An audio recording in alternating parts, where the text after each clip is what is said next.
Now we turn to the brutal weather plaguing much of the U.S. right now. Millions of Americans face extreme heat today, and it could be dangerous. I mean, we're talking about triple-digit temperatures in some areas.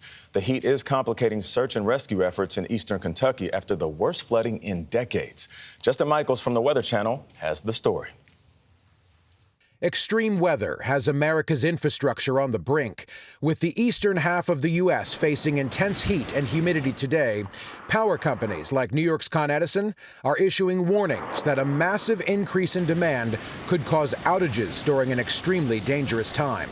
We're concerned about the consecutive one day after the next of high temperature, high heat, and the high demand and the stress that puts on the system. And in Texas, where unrelenting heat keeps pressure on the power grid, ERCOT, the state's energy supplier, expects today to set another new record for electricity demand for the 12th time in less than 2 months. Electricity prices in the Dallas area are expected to soar to as much as $400 per megawatt hour for this afternoon.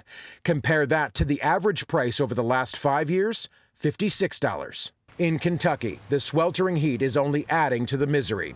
Communities here are working to rebuild crucial parts of their infrastructure following last week's deadly flooding. I thought it was going to be months before I could even get out of here. The community of McRoberts crafted this makeshift bridge after the original was destroyed by rushing floodwaters. It's the only way in and out of town. Just down the road in the town of Neon, the daunting cleanup effort inches forward while residents try to pick up the pieces. If there's one thing that you could get back that you know you can't, but if you could, what would it be? My father's oil paintings. This is so sad. When we spoke with Tom King, his auto repair business had just been deemed unsafe. After sheer devastation, it's yet another setback. I've lost everything I had. My whole livelihood's gone.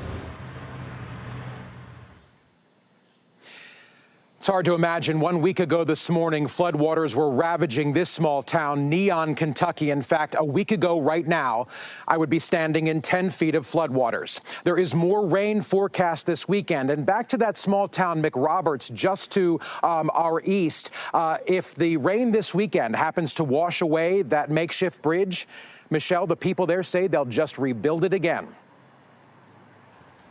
Justin Micheals, thank you.